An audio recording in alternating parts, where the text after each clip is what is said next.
오늘 우리에게 주시는 하나님의 말씀을 함께 봉독하시겠는데요. 주보하고는 조금 다르게 봉독하겠습니다. 누가복음 19장 41절부터 48절까지 말씀을 교독하겠습니다. 제가 가지고 있는 성경은 신약성경 130페이지에 있습니다. 누가복음 19장 41절에서 48절까지 말씀을 교독하겠습니다. 제가 한 절 읽고 여러분 한 절 읽고 교독합니다. 가까이 오사 성을 보시고 우시며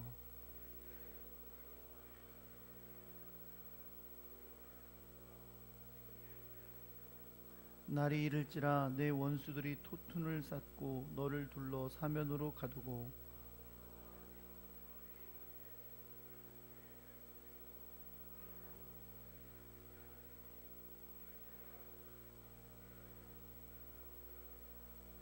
성전에 들어가사 장사하는 자들을 내쫓으시며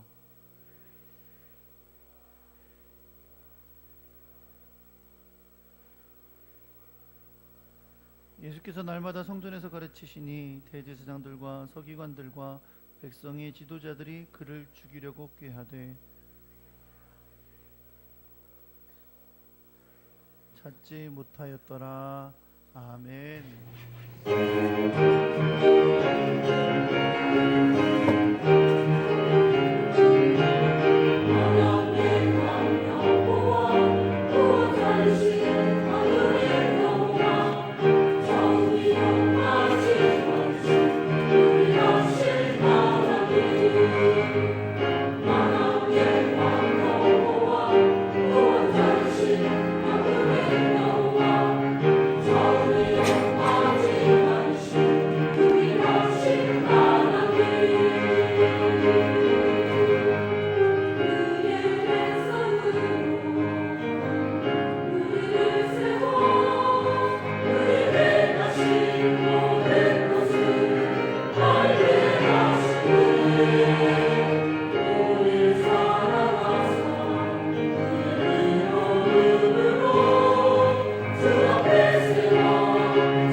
주님께서 허락하셔서 또 인도하시고 섭리하셔서 우리 새 가정을 우리 교회에 보내주셔서 감사합니다.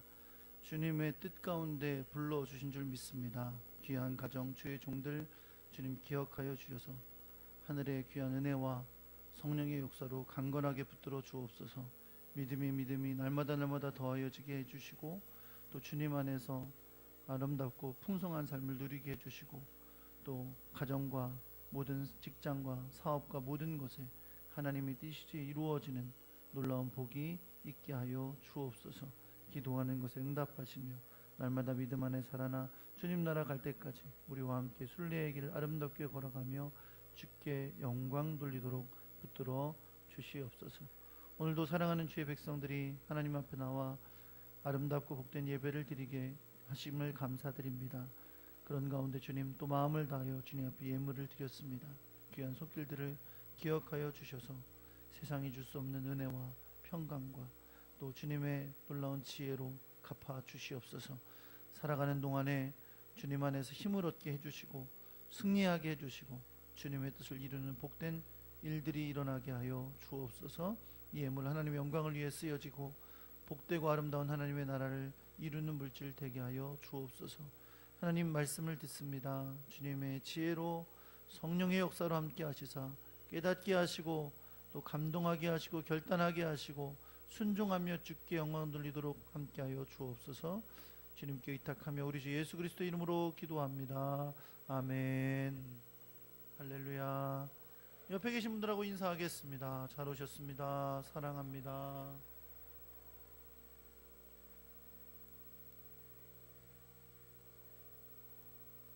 주님이 주시는 놀라운 은혜와 사랑이 여러분과 함께하기를 우리 주 예수 그리스도의 이름으로 축원합니다. 한번 따라해 보겠습니다. 성전에 들어가는 이유. 유럽의 많은 교회가 성도들이 많이 줄어들고 그 결과로 많은 교회들이 문을 닫고 있다. 그런 이야기들을 요즘 많이 합니다. 그래서 이런 얘기들 하죠. 교회가 문을 닫으니까 교회가 나이트클럽이 되기도 하고 또 커피숍이 되기도 하고 또 뭐 심지어는 이슬람의 사원이 되기도 한다. 이런 얘기들을 많이 들어보셨을 겁니다. 저도 이야기로는 많이 들어봤는데 이번에 영국의 런던 근방을 방문하게 되었을 때 그러한 것을 실제적으로 많이 느낄 수 있었던 기간이었습니다. 실제로 영국은 기독교 역사가 굉장히 오래된 나라고 겉으로 보기에는 전혀 기독교 문화가 사라지고 있다 혹은 성도들이 줄어들고 있다 이런 걸 느낄 수가 없습니다. 그러나 그 내면을 들여다보면 얼마나 영국의 기독교가 큰 위기 가운데 있는지를 알 수가 있습니다.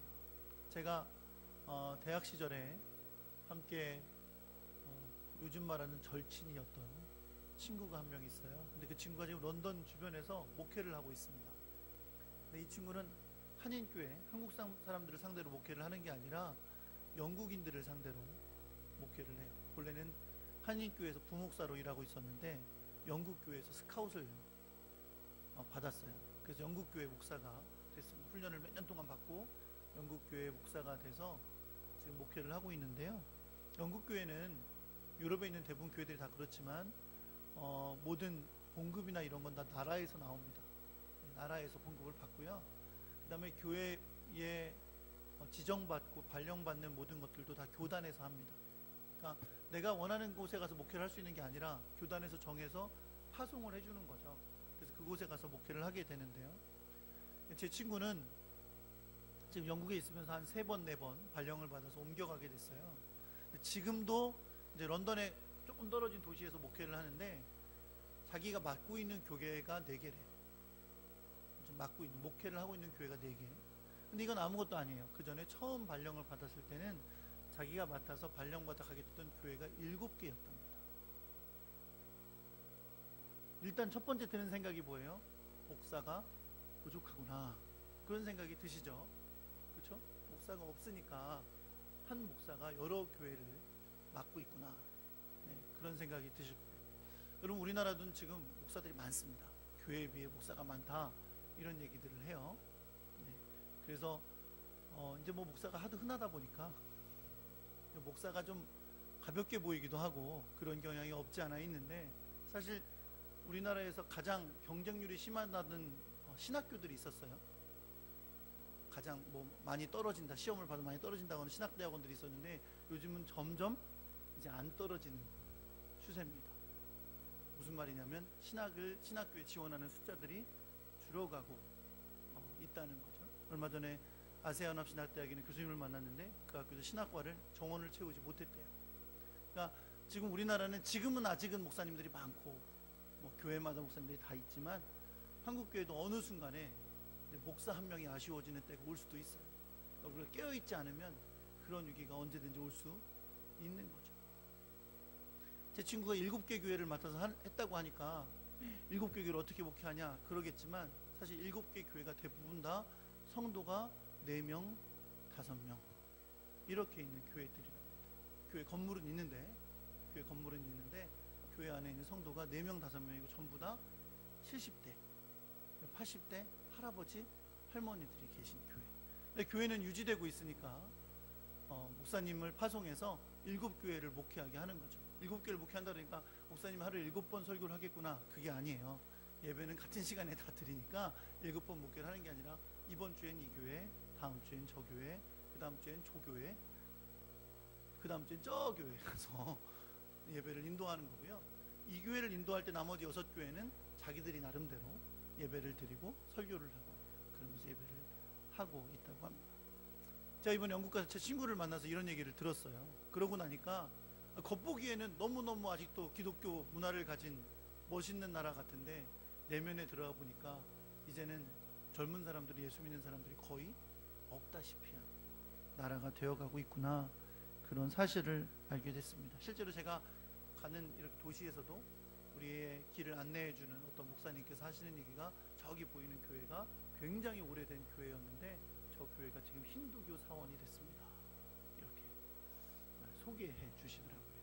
실제로 그것뿐만이 아니라 영국 안에서도 많은 교회들이 팔려서 카페가 되거나 나이트클럽이 되거나 그런 교회들이 많이 있다고 합니다. 그런 얘기 많이 들어보셨죠? 옛날에 이런 강단이 있던 자리가 자리값이 비싸다잖아요. 그렇게 변화되고 있고 기독교가 타격을 받아서 죽어가고 있는 모습을 지금 어떻게 보면 기독교의 가장 왕성했던 나라, 기독교가 가장 부흥을 일으켰던 나라인 영국에서 일어나고 있는 것을 볼 수가 있었습니다. 최근에 그 런던 시내에 자리 잡고 있는 감리교 큰 건물이 있어요.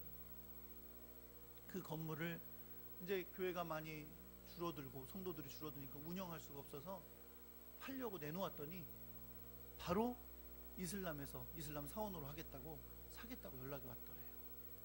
그래서 당장 안 판다고 매매를 취소하고, 각 교회들에, 많은 교회들은 있죠, 교회 성도들이 적어서 그렇지 여러 교회들에 다 공문을 보내서 상황을 이야기하고, 그래서 기부를 받아서 그 건물을 유지하고 있는 걸 볼 수 있었습니다.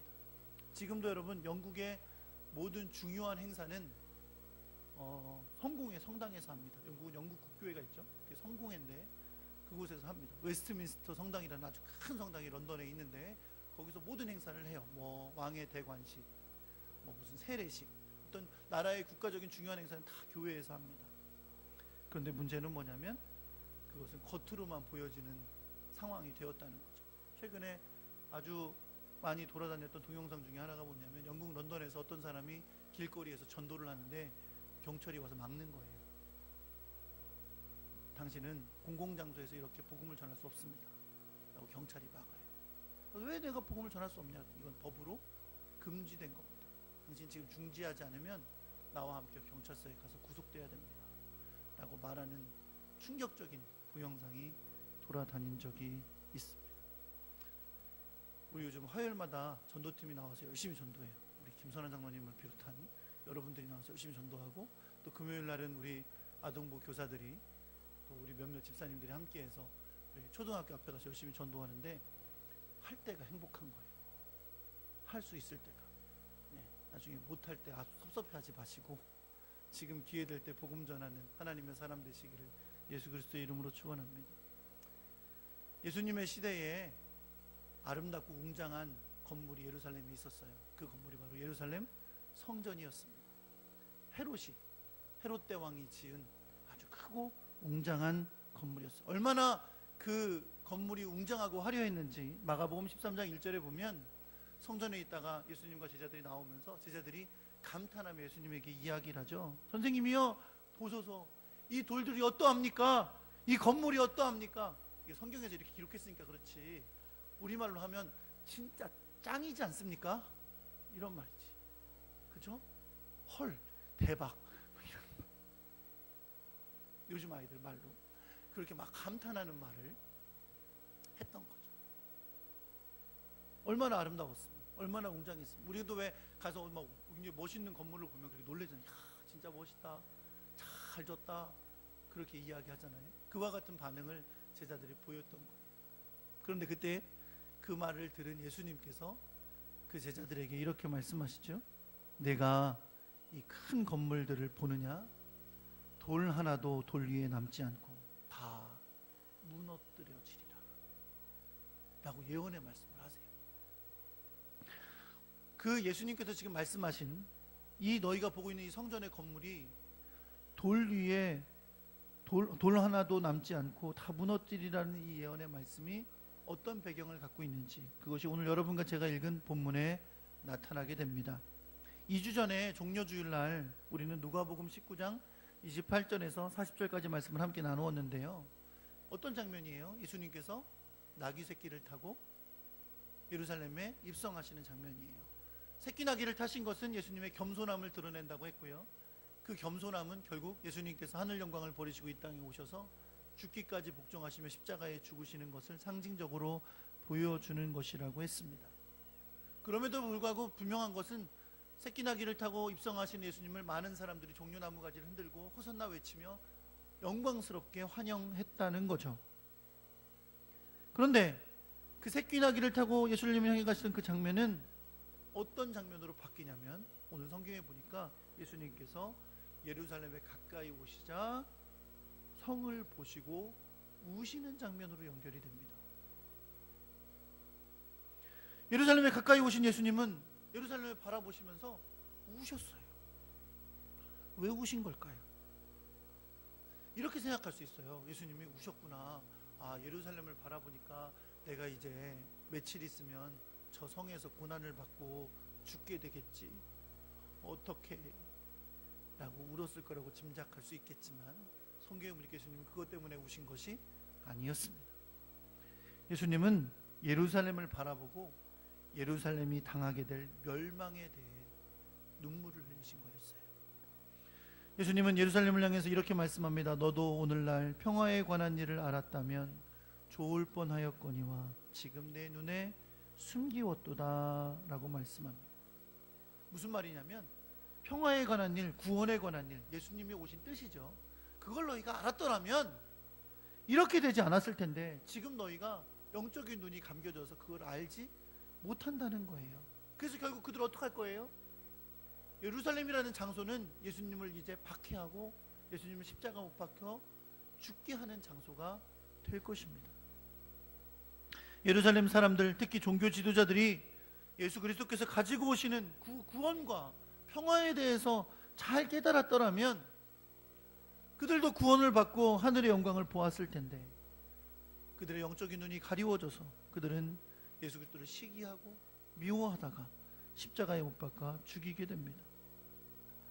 물론 그것이 결국은 우리에게는 예수를 믿기만 하면 구원받게 되는 놀라운 구원의 복음이 되었지만, 예수님은 예수 그리스도를 십자가에 못 박아 죽인 그들이 어떤 결과를 보게 될지를 지금 바라보고 계신 거예요.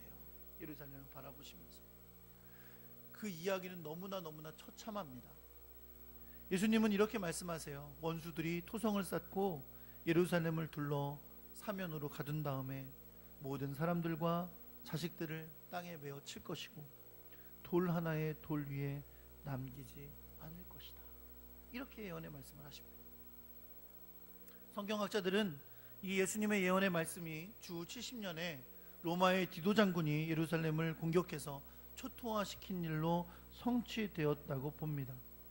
너무 많은 사람들이 죽어서 예루살렘의 옆으로 흐르는 기드론 시내가 피로 흘러내렸다라고 전해질 정도이고요.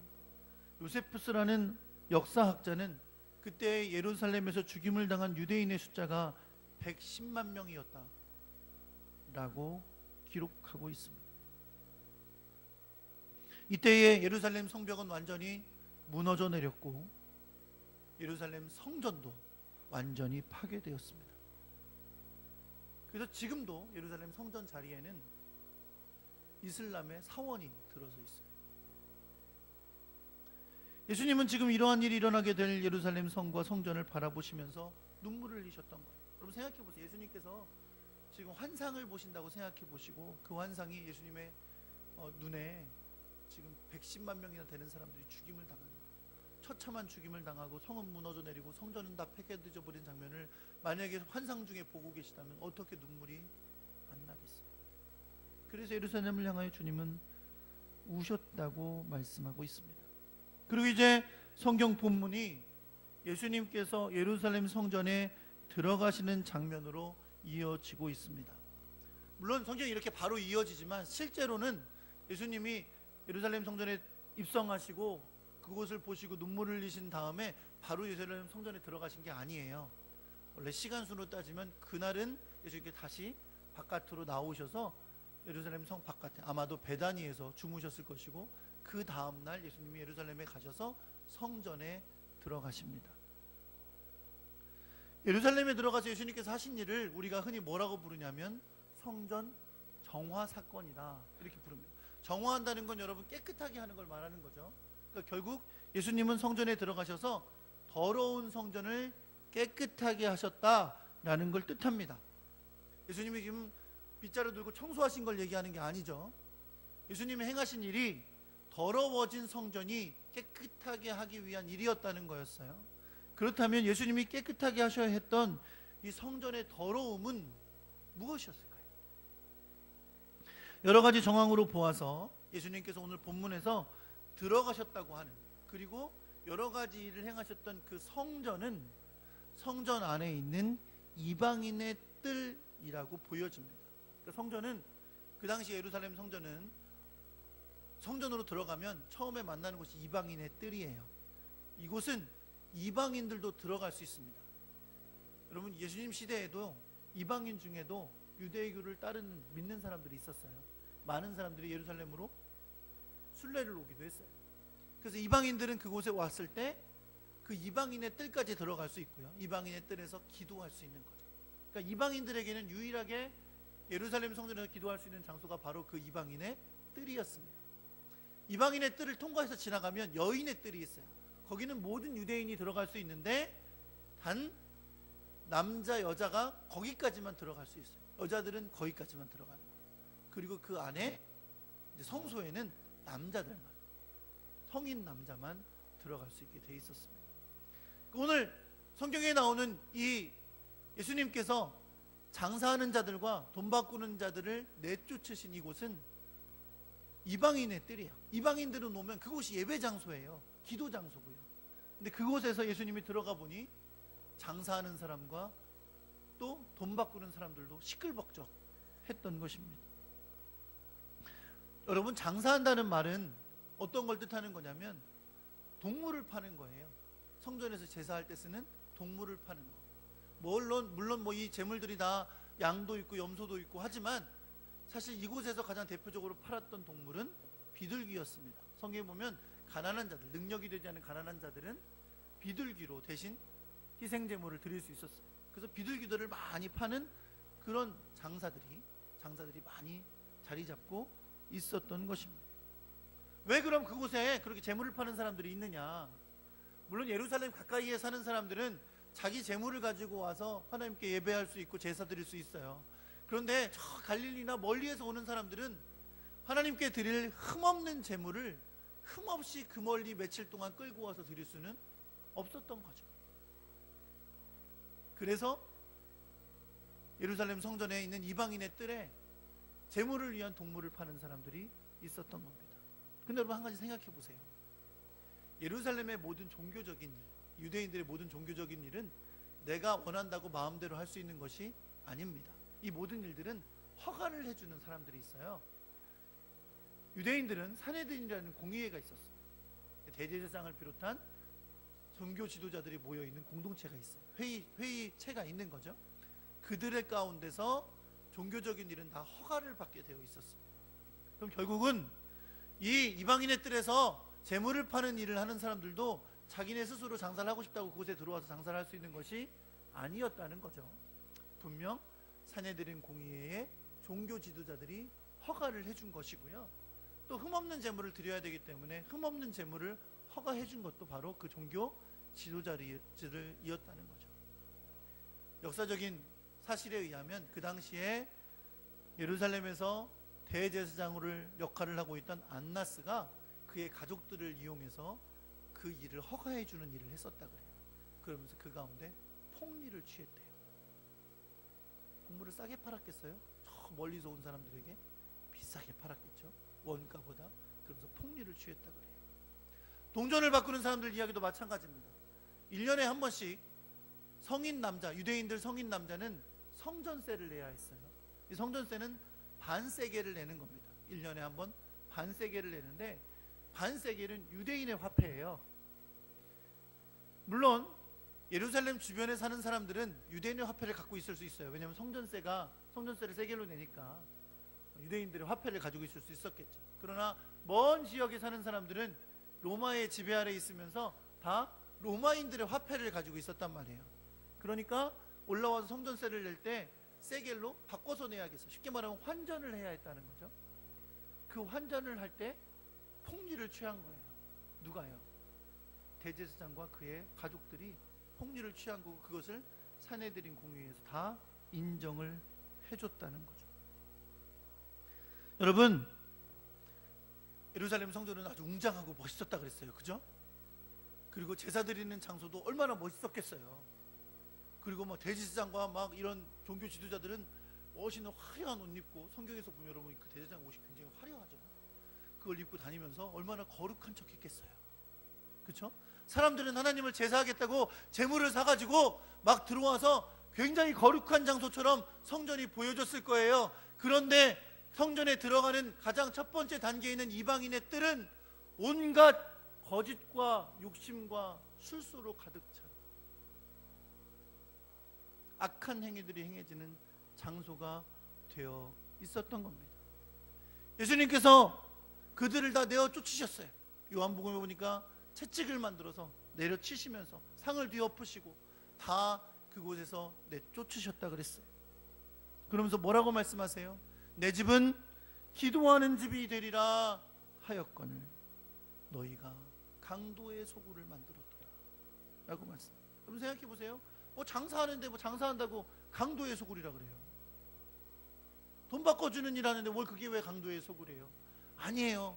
그 안에 담겨있는 의미가 이들은 종교 지도자들과 결탁해서 종교 지도자들의 폭리를 취하게 해주는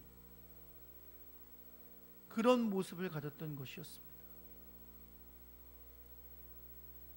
이사야서 56장 7절의 말씀에 보면 이런 말씀이 있어요. 내가 곧 그들을 나의 성산으로 인도하여 기도하는 내 집에서 그들을 기쁘게 할 것이며 그들의 번제와 희생을 나의 제단에서 기꺼이 받게 되리니 이는 내 집은 만민이 기도하는 집이라 일컬음이 될 것이라 라고 말씀합니다.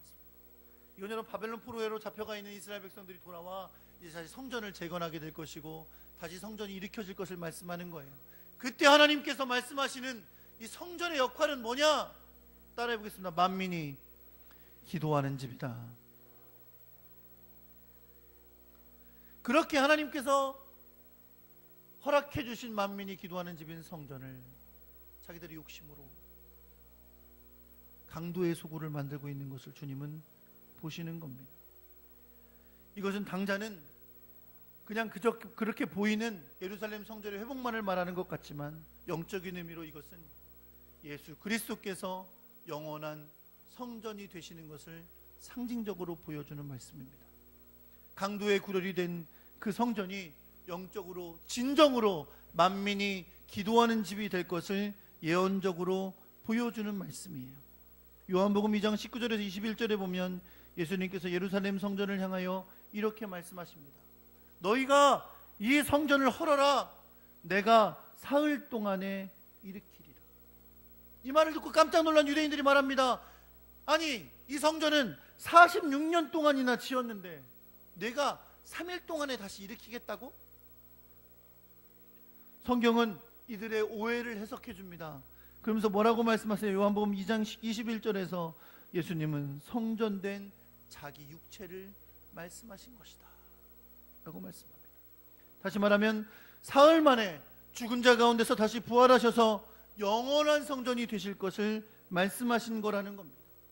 이제 예수 그리스도 안에서 우리는 눈에 보이는 성전이 중요한 것이 아니라 영원한 성전이 되시는 예수 그리스도 안에서 성령으로 예배하는 때가 올 것을 말씀하고 있는 것이죠. 수가성 우물가에서 예수님이 한 여인을 만나셨습니다. 그 여인과 대화를 나누시는 가운데 이 여인이 예수님께 묻습니다. 당신은 내가 보니까 선지자이십니다. 그래서 질문하겠습니다. 유대인들은 예배는 반드시 예루살렘에서 드려야 된다 그러고 우리 사람들은 사마리아인들이죠. 사마리아인들은 저 그리심산에서 예배해야 된다 그러는데 어느 게 맞습니까? 그때 예수님께서 이렇게 말씀하십니다. 요한복음 4장 23절 24절이 유명한 말씀입니다. 아버지께 참되게 예배하는 자들은 영과 진리로 예배할 때가 오나니 곧 이때라. 아버지께서는 자기에게 이렇게 예배하는 자들을 찾으시느니라. 어떻게 할까요? 하나님은 영이시니 예배하는 자가 영과 진리로 예배할지니라.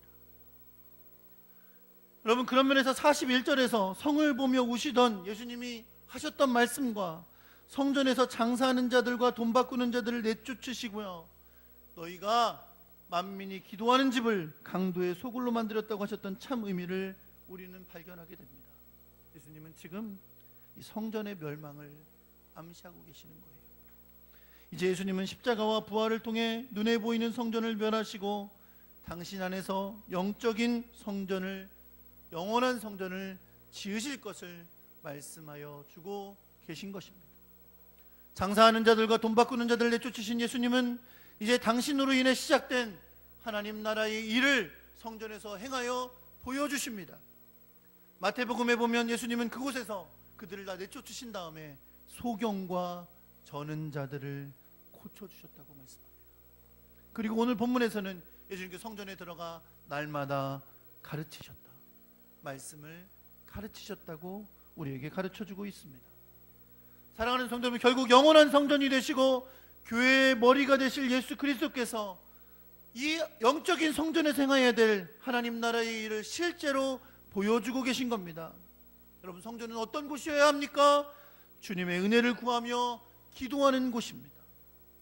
성전은 어떤 곳이어야 합니까? 죄로 말미암아 세상의 고통 가운데 있는 자들을 치유하는 곳입니다. 성전은 어떤 곳입니까? 하나님 나라의 복음을 날마다 가르치고 선포하는 것이 되어야 하는 것입니다. 다시 말해, 성전은 하나님 나라의 역사가 경험되어지는 영적인 역사가 있는 그런 곳이 되어야 되는 줄 믿으시기 바랍니다. 사랑하는 성도 여러분, 더 이상 성전은 건물이 아닙니다. 성전은 십자가를 예수님께서 지실 때에 지성소의 휘장이 위에서부터 아래로 찢어짐으로 예수 그리스도께서 영원한 희생제물이 되신 것처럼 이제 예수 그리스도를 머리로 한 교회가 보이지 않지만 영적인 살아있는 성전이 된 것을 여러분 믿으시기 바랍니다. 그리고 주님 뭐라고 말씀하세요? 성령이 너희 안에 거하시는 것을 알지 못하냐고 하면서 우리가 바로 성령의 전이 된 것을 말씀하고 있습니다. 말씀을 적용하면서 오늘 설교를 마치려고 합니다. 사랑하는 성도 여러분, 오늘 예수님은 성전에 들어가셔서 장사하는 자들과 돈 바꾸는 자들 내쫓으시며 너희가 만민이 기도하는 집이라 일컫는 이곳을 강도의 소굴로 만들었다고 했습니다. 여러분, 처음부터 이들이 성전을 지으면서 그곳을 강도의 소굴로 만들려고 작정했을까요? 아니었을 거예요. 성전을 너무나 사랑했을 거예요. 성전을 귀중히 여겼을 거예요. 그곳을 하나님을 예배하는 장소로 귀하게 여겼을 거예요. 그런데 그들의 신앙이 형식적이 되고 외식적이 되고 성령의 역사는 없는 형식적인 신앙으로 변해가며 그 안에 자기의 욕심이 쌓여져 가니까 그곳이 바로 강도의 소굴과 같은 장소가 된 것을 우리는 보고 있는 것입니다. 사랑하는 성도 여러분, 건물은 아니지만 영적인 성전인 교회도 언제든지 강도의 소굴이 될 수 있습니다. 우리의 신앙이 그냥 형식화되어서 주님을 간절히 사모하는 마음이 없고 예배에 대한 감격도 없고 그냥 형식적인 신앙에 불과하게 우리가 서 있다면 우리에게 욕심이 들어오고 교만함이 들어왔을 때 우리는 이 교회를 내 욕심을 채우는 곳으로, 내 교만함을 채우는 곳으로 만들어버릴 수 있습니다. 앞서 이야기했던 유럽 교회의 모습이 결코 여러분 우리에게 멀리 있는 것이 아닙니다. 우리도 언제 우리 영적인 신앙을 잃어버리고 형식에 빠져버리고 욕심에 빠져버리면 그저 죽어가는 교회 가운데 서게 될지도 모릅니다. 강도의 소굴과 같은 교회에 서게 될지도 모릅니다. 사랑하는 성도 여러분, 성령의 역사로 우리가 주님 앞에 깨어있는 하나님의 사람 될 수 있기를 우리 주 예수 그리스도의 이름으로 축원합니다. 제가 말씀드린 그 유럽 교회들은 오래전에 수많은 성령의 역사와 부흥의 역사로 크게 부흥했던 교회들이에요. 시간이 흘러가면서 성령의 역사를 잃어버리고 형식에 빠져버렸다가 교회가 침체를 겪게 되는 위기를 맞이하는 것을 우리는 볼 수 있습니다. 교회는 성령 안에서 하나님 나라의 복음을 나누는 그런 곳이 되어야 될 줄 믿습니다. 하나님 나라의 역사가 경험되어지는 곳이 되어야 될 줄 믿습니다. 교회는 건물 안에 갇혀 있는 것이 아닙니다. 우리가 가는 모든 곳이 교회가 가는 곳이 되는 건 줄 여러분 믿으시기 바랍니다.